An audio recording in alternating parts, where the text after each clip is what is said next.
very first job after graduation. Graduated in May, started his job September. As a day treatment counselor at an elementary school. They just let anybody do it for me. I was a health administration grad, but somebody was like, "Yo, they paying big money for black men. They need black men in these schools." Like, so I did that job, and that was my first and only experience inside of the actual elementary school system. So it to me, we don't talk about it enough how much the male presence is actually needed in these schools.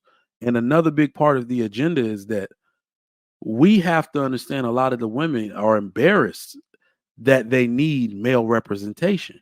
That could be another part of the agenda where we just don't want to talk about it because it feels like we're throwing women under the bus. But what I want a lot of women to understand is that when it comes to these boys, this is a lot of the work is a job you were never meant to do. There was a kid named Raekwon. He had all in order to qualify for the program. What day treatment was is they started in Virginia a program where your counselor would just be at the school. Like your behavior intervention counselor. They just be at the school with you. So it was a team of us. We had our own offices on everything. You just be there and you go take notes in each in their class, see how they're doing, look at their treatment goals, go in there, you're behaving yourself today. If you curse the lady out today, that type of stuff. You might sit down, eat lunch with them, so on and so forth. And I had this little kindergartner named Raekwon. If you see the way this boy was tearing up before I got there, but the second he saw me, he just, well, let me sit down and let me fix my stuff. I don't want to disappoint Mr. Mike. Right. And that is so impactful when you look at how boys socialize or interpret their authority of males versus their female counterpart. Mind you, this is kindergarten. They got two women, grown women in there, the teachers and the teacher's aide. That boy tap dancing on their head. But I walk in there, he want to sit his ass down. So it's important that we have that discussion. And I know a lot of women will get pissed off about it and think we're talking about your inadequacy. No, you were never meant to do this job. These boys respond to actual authority, the person that can actually make them sit down. And what I really love about certain teachers, they just started to come to get me. They were like, well, shoot, well, how about we just start getting him to show up a little earlier, put him at the beginning of his rounds. So maybe Raekwon won't even act up. And I was mad when they took that program away. But no, these men are needed in these schools. And like Shan said, at the elementary level. All right, Hank, go ahead. You got it. Well, I mean, a lot has been said, but I talked about a little bit about it during the pre-show, and it's not just the men, but boys. Period. So I'm gonna keep it all the way on us. They're targeting black boys. No other race of boys they really care about. It's little black boys. They know that they can get them because they have just a little bit more energy and testosterone than these little white boys do. And they're a lot more harder to handle and deal with. So the bad thing about it is the girls are the worst. Y'all keep talking about these boys, the girls are the worst. And they're not allowed to handle the girls like they do the boys. So when I Mm. say parents need to protect their sons, when they talk about they being abused or certain things going on, parents, you need to look into that. Because what they saying could be true. Don't just pass it off as them just saying that because they got in trouble today. Make sure you investigate because they do intentional things to get these boys to get these IEPs. I promise you they do. That's more money.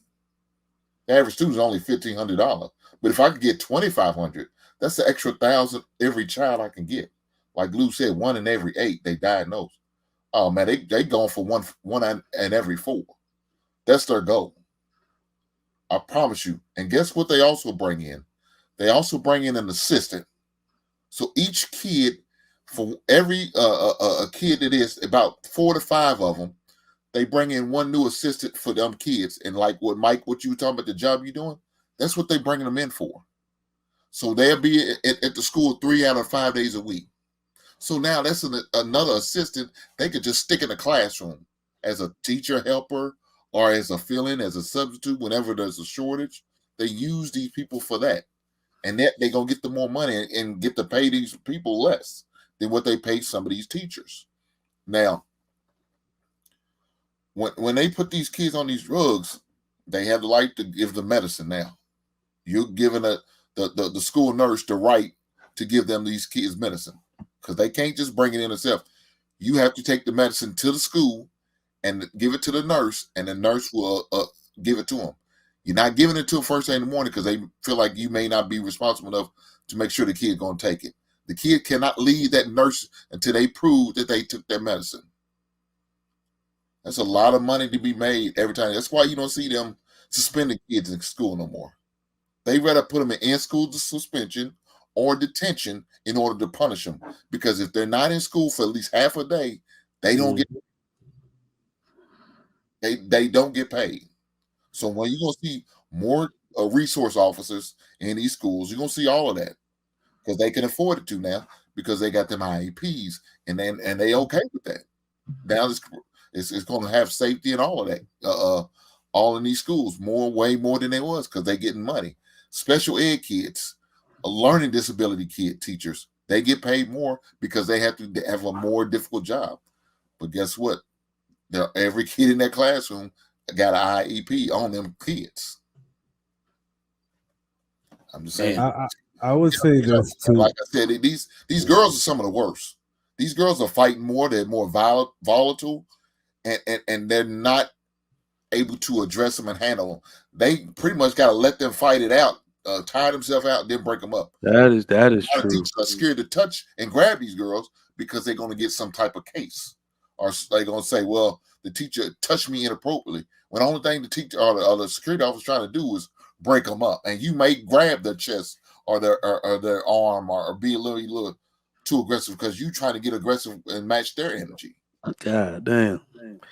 You remember them days when the male teacher used to break up a fight by throwing both of y'all to the ground like y'all can't do that stuff no more. I was a for like 3.5 years right after college, and I'm watching the teachers that they tackling these boys. Yep. They not just grab, they tackling them.